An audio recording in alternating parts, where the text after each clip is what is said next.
ఈ 4,000 ఎకరాలకు సంబంధించిన ఈ ప్రతి రైతన్నకు నేను ఒకటే భరోసా ఇస్తా ఉన్నా. ఈ పెద్ద మనిషి చంద్రబాబు నాయుడు గారు రైతులకు ఇవ్వాల్సిన ఇన్పుట్ సబ్సిడీ ఖచ్చితంగా ఇవ్వాలి, ఇన్సూరెన్స్ సొమ్ము కూడా ఖచ్చితంగా రైతులకు అందరికీ కూడా రావాలి. ఏ రైతన్నకు కూడా ఇవి రాని పరిస్థితి ఎక్కడైనా ఉంది అని అంటే మాత్రం ప్రతి రైతన్నకు నేను ఒకటే చెప్తా ఉన్నా. కళ్ళు మూసుకుంటే సంవత్సరం అయిపోయింది, కళ్ళు మూసుకుంటే మరో 3 ఏళ్ళు ఓపిక పట్టండి, వచ్చేది మన ప్రభుత్వమే. మన ప్రభుత్వం వచ్చిన 1 నెలకే ప్రతి రైతన్న ముఖంలో సంతోషాన్ని చూసేట్టుగా వాళ్ళకి రాని ఇన్సూరెన్స్ ఇప్పిస్తా, ఇప్పుడున్న ఇన్పుట్ సబ్సిడీ ఇస్తాను. ఇవ్వడమే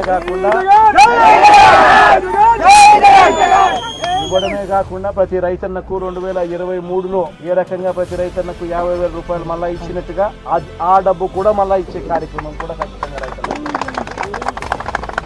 ప్రతి రైతన్నకు నేను భరోసా ఇచ్చి నేను ఈ విషయం చెప్తా ఉన్నాను. అధికారంలో మనం లేము, ప్రతిపక్షంలో మనం ఉన్నాం. అంతో ఇంతో చేసే కార్యక్రమం మాత్రం ఖచ్చితంగా చేసే కార్యక్రమం.